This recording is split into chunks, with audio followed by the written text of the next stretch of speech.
사무엘하 11장 다윗의 범죄입니다. 다윗의 범죄를 다각적으로 살펴보도록 하겠습니다. 현상적으로 다윗의 범죄는 네 가지가 있죠. 첫 번째는 음행, 두 번째는 은폐, 살인, 권력의 사적 사용이 있습니다. 하나씩 살펴봅시다. 다윗은 음행을 저지릅니다. 굉장히 1차원적인 음행이죠. 자다가 일어나셔서 왕궁을 산책하는데 저게 이제는 모욕하고 있는 여자가 보입니다. 그 당시에 가옥부조라고 하는 게 미음자형이었어요. 그래서 미음자 안에 있는 정원은 내부 공간처럼 사용했거든요. 왜냐하면 다 단층 건물이기 때문에 옆집이 보일 일이 없었기 때문에 그랬던 거예요. 근데 왕궁은 높은 건물이니까 이렇게 보였던 거죠. 이제 모욕하고 있는 게 이제 보였죠. 그러니까 되게 성경에서는 심히 아름다웠다고 표현을 하고, 다윗이 그렇게 느꼈다고 이렇게 기록되어 있는 거죠. 하고 이제 그래서 데려와서 이제 하룻밤을 보내고 돌려보내고 이렇게 되는 음행을 하는 거예요. 굉장히 1차원적이에요, 그렇죠? 왜냐하면 심히 아름다웠다고 말을 하지만 여러분 그 거리가 심히 아름다움을 느낄 수 있는 거리입니까? 이 높이에서 저희들이 쳐다보는데. 그리고 뭐 죄송한 표현이지만 이렇게 모욕하고 계신 모습을 보고 아름다웠다고 하는 건 굉장히 1차원적이잖아요, 사실. 그러니까 이건 뭐 연애 감정이 생긴 거나 그 사람 외모에 매료되었거나 이런 게 아니라 어떤 면에서는 되게 시각적 자극에 반응한 굉장히 낮은 수준의 음행이라고 할 수 있죠. 그래서 다윗이 이런 생각이 드는 장면입니다. 두 번째는 은폐이죠. 거짓입니다. 이게 아이가 생겨서 문제가 생기니까 사실 그냥 해프닝으로 넘어가려고 했던 것 같은데 문제가 생기니까 그걸 덮기 위해서 우리아를 불러서 이렇게 처리하려고 하죠. 그러니까 자기의 아이인데 우리아가 자신의 아이인 줄 알고 키우게끔 만들자. 왜? 내 명성에 누가 되면 안 되니까 이렇게 했던 거죠. 그렇죠? 거짓으로 이제 은폐하려고 했던 것입니다. 다른 사람에게 피해가 되고 다른 사람 속이려고자 한 거죠. 세 번째로는 살인입니다. 이게 가장 큰 문제죠, 사실은. 여러분, 자극적이어서 우리가 음행 사건에 조금 더 초점이 되는데 뭐가 더 큰 잘못이에요? 살인이 더 큰 잘못입니다. 왜 죽였어요? 우리아가 선하고 다윗이 악합니다. 근데 다윗의 이해관계에 우리아가 방해가 돼요. 그래서 죽였죠, 그렇죠? 이게 어떤 구조예요? 여러분, 이게 진짜 나쁜 짓이에요. 왜? 평생 다윗이 이것 때문에 쫓겨다녔잖아요. 사울이 했던 거잖아요. 사울도 알아요. 다윗이 선하고 자기가 악하다는 걸. 하지만 자기 이해관계로 생각하면 다윗을 죽여야 돼요. 그래서 다윗을 그렇게 쫓아다녔던 거잖아요. 근데 거기에 도망다니면서 어떻게 나에게 이런 일이 생깁니까? 억울합니다. 분합니다. 하나님 언제까지 참으시겠습니까? 이랬던 게 다윗이잖아요. 근데 여기서 어떻게 해요? 자기가 악하고 상대가 선한데 자기 이해관계 안 맞는다고 죽여버리잖아요. 그렇죠? 그러니까 이거는 다윗 기반을 흔드는 정도의 굉장히 심각한 악이에요. 네 번째 뭐예요? 권력의 사적 사용이죠. 이것도 굉장히 큰 문제가 있어요. 이 우리아를 죽인데 다윗이 뭘 사용해요? 전쟁을 살해도구로 사용하죠. 그렇죠? 근데 보세요. 이 전쟁이 어떤 전쟁이에요? 이스라엘 백성 한 사람 한 사람이 지금 목숨을 걸고 이스라엘과 하나님을 위해서 싸우고 있는 숭고한 전쟁이잖아요. 하나님이 함께 하셔서 이 나라를 아름다운 나라로 세워가시는 의미 있는 전쟁이라고요. 그런 전쟁을 자기 살해도구로 사용한다? 이것도 신성모독이죠, 진짜. 정말 잘못된 행동입니다. 다윗이 이러한 범죄를 저지릅니다. 내적으로 두 가지 측면을 더 살펴보기도 하죠. 하나는 나태함입니다. 다윗이 범죄한 배경이라고도 얘기하죠. 우리아의 표현에서 다윗의 문제점이 드러나는 부분이 있어요. 우리아가 여기에 와서도 집에 안 가죠. 왜 안 가냐고 했더니 아니 내 전우들이 거기서 목숨을 걸고 싸우고 있는데 내가 어떻게 편안하게 집에 가서 자겠습니까? 라고 말을 하는 거죠. 사실은 이것은 우리아가 의도하는 건 아니지만 다윗에게 직격이 되는 말이죠. 지금 자기의 군대들이 가서 싸우고 있잖아요. 왜 거기 가서 같이 싸우지 않고 뒤에 남아있다가 이 사고를 치냔 말이에요. 혹은 내가 중앙에서 정치를 해야 될 것이 있어서 남았다고 하면 거기에 집중을 하고 또 시간이 남고 여유가 생기면 마음만큼은 전장에 함께하는 마음을 있었다면 안 생겼을 일이란 말이에요. 그러니까 원래 나태함, 내가 있어야 할 자리에 내 마음과 몸이 있어야 할 자리에 있었으면 안 생겼을 일인데 내 마음과 몸이 있어야 할 자리에 있지 않고 엉뚱한 곳에 있어서 내 마음과 몸을 블랭크 상태로 만들어 놓으니까 거기 악한 것이 스며들어 왔다라는 거죠. 이것이 다윗의 내적인 문제라고 얘기합니다. 다윗의 내적인 문제 두 번째는 그냥 악함이죠. 그건 다윗은 이전에 무엇을 기준으로 행동했던 사람이에요? 하나님의 뜻을 기준으로 행동했던 사람입니다. 근데 지금 무엇에 따라서 행동하고 있어요? 자기의 욕망과 이해관계를 기준으로 행동하고 있죠. 하나님 보시기에 다윗이 악했다라고 표현하잖아요. 이게 기준의 문제죠. 다윗의 기준이 바뀌었습니다. 다시 거기에 산책했을 수 있어요. 산책하면서 모욕하는 여인을 봤을 수도 있습니다. 거기 어떤 욕망을 느꼈을 수도 있죠. 그렇죠? 근데 그때 이게 쟤를 내가 데려오는 게 맞나? 라고 하나님 앞에서 내가 돌아봤을 때 그건 말도 안 되는 거지 라고 하고 그 자기가 원래 썼던 기준을 사용하고 있었다면 아무 일도 벌어지지 않을 거 아니에요. 다윗의 기준 자체가 무너졌기 때문에 이런 일이 벌어졌다라고 내적으로 살펴봅니다. 또 하나의 측면, 그러면 이 문제가 핵심이 뭐냐라고 했을 때 가장 핵심은 성경의 관점이 되겠죠. 나단의 관점을 우리가 볼 필요가 있습니다. 나단은 이 문제의 핵심은 뭐라고 해요? 강한 자의 폭력성이라고 이렇게 표현을 하고 있죠. 나단의 비유가 뭐예요? 엄청난 부자가 있는데 자기의 손님을 접대하기 위해서 양 한 마리 갖고 있는 애의 양을 뺏어서 자기 손님을 접대했다. 이 비유를 쓰죠. 이게 나단이 보는 다윗의 범죄의 핵심이에요. 이 밧세바 우리아 사건의 핵심인 거죠. 이게 그렇죠?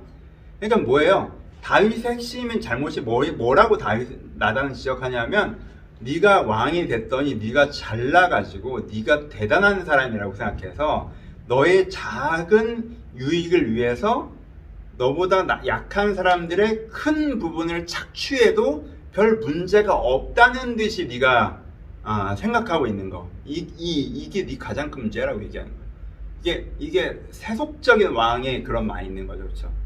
세속적인 왕은 내가 너무 잘난 존재여서 일반 평민 백성들의 삶을 좀 내 작은 즐거움을 위해서 짓밟아도 큰 문제가 안 된다고 생각하죠. 다윗이 그런 내면적으로 그런 게 들어와 있는 게 그 다윗 행동의 핵심이 그거라는 거죠. 그렇죠? 자기의 순간의 즐거움을 위해서 저 가정을 짓밟고 그렇죠? 자기의 어떤 평판을 위해서 상대의 생명을 빼앗고 그렇죠?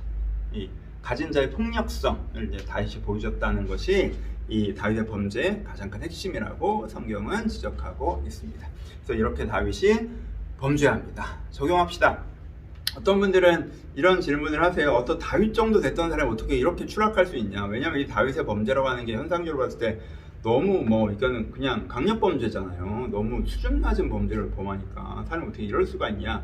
라고 생각하는데 두 가지 측면이 있습니다. 세 가지 측면이라고 하겠구나. 그쵸? 어떻게 이럴 수가 있지? 여전히 그런 의문이 남는 부분이 있죠. 저도 그렇고요.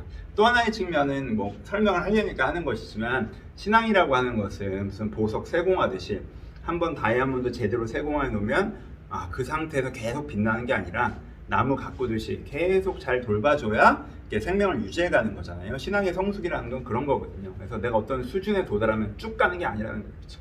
내가 뭘 잘할 수 있게 되면 계속 그렇게 되는 게 아니라 내가 10년을 잘 돌봤어도 한 달을 방치하면 말라 죽을 수도 있는 그런 것이 신앙이어서 이 다윗이 이 언저리에 어떤 면에서는 밧세바 사건의 현상적으로 나타난 사건이고 그 언저리에 뭔가 신앙적으로 문제가 되게 많이 있었던 이 사람 안에 자기가 반복되는 성공으로 인해서 내면이 좀 영적으로 문제가 생겼다는 것이라고 우리가 볼 수가 있습니다.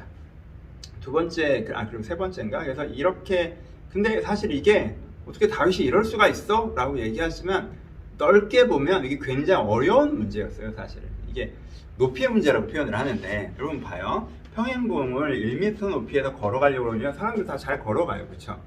근데 이 평행봉을 100m 높이에서 걸어가라고 하면 발도 못 딛죠. 이게 높이가 있으니까, 그쵸?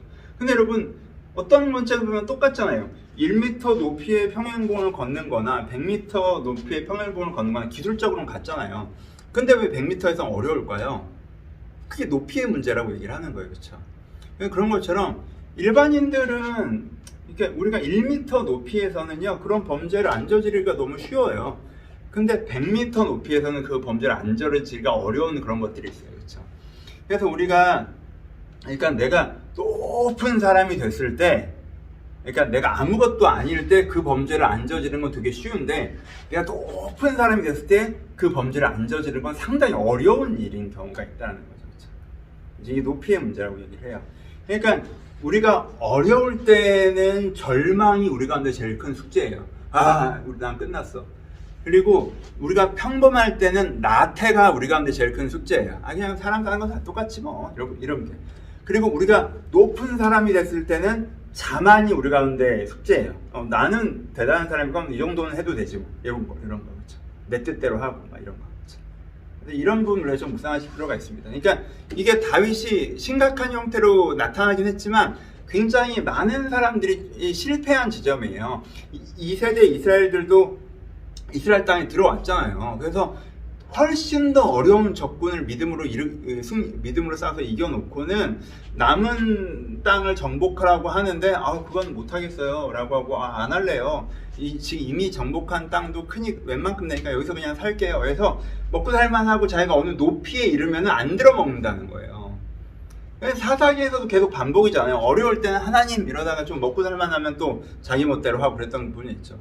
솔로몬도 마찬가지였죠. 솔로몬도 높이 올라가서 정말 잘했었는데 그 지점에서 하는 게 꼬꾸라지죠. 히스기야도 그랬어요. 여러분, 히스기야도 되게 높이 올라가더니 거기서 문제가 생겼죠. 여러분, 교회사를 보셔도 그렇습니다. 여러분, 그 초대교회라고 하는 이상적인 형태, 그래도 굉장히 건강한 형태의 교회가요, 그 박해 속에서도 들불처럼 번져갔어요. 근데 기독교가 공인되고 나서 100년이 지나니까 교회가 이상한 형태로 변질되죠. 그러니까 우리는요, 핍박이라는 것도 되게 우리가 근데 큰 어려움이지만요, 성공이라고 하는 것도 영적으로 굉장히 큰 어려움이에요. 그 성공을 소화해내려고 하면요, 굉장히 큰 내면의 깊이가 있어야 된다는 거예요. 잘 먹고 잘 살게 되면 사람들이 하나님 말 안 듣죠. 자기 생각대로 합니다. 그렇죠? 그 부분들이 있어요. 그래서요, 교회는요, 개인은요, 어려울 때 절망을 통해서 하나님을 떠나는 경우도 많이 있지만 이것도 굉장히 큰 숙제예요.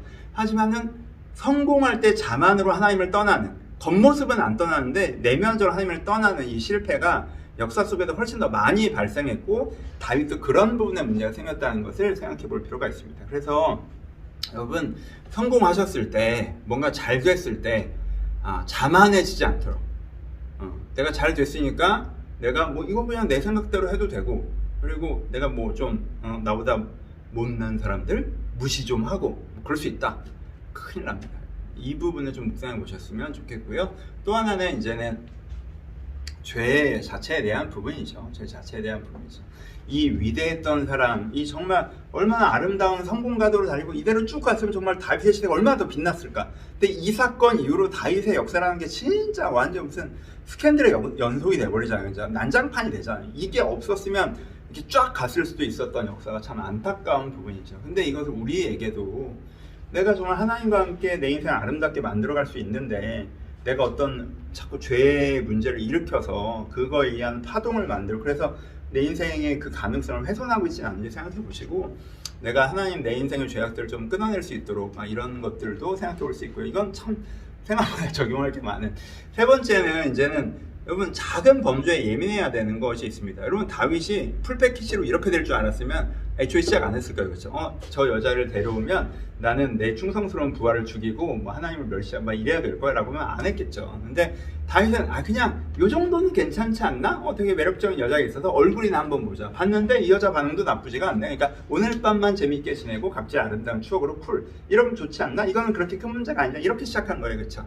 그러니까 이 범죄가 내 인생에 얼마나 심각한 문제를 일으킬지 다 알고 시작하는 게 아니라, 그 다음에 더 심각한 범죄를 저지를 것을 계획하고 한 게 아니라, 처음에 이 정도는 나도 좋고 별 문제 없을지 않을까라는 걸로 시작했는데, 그 다음부터 죄에 끌려다니게 된 거죠. 그렇죠? 그래서 이번 작은 범죄에 대해 작다라는 게 작지는 않지. 근데 내가 내 인생에 어떤 뭐 가볍게 생각하는 범죄에 대해서 예민하게 반응할 필요 있다는 것도 있고요. 또 마지막으로 또 설교로도 많이 했었지만, 내가 있어야 할 자리에 있으면 된다. 이게 참 정답이기도 하거든요. 내 마음이, 내 몸이 있어야 할 자리에 있으면 다른 문제들이 일어나지 않는 부분들이 있으면 그것 자체가 나를 지켜주는 부분들이 있어요.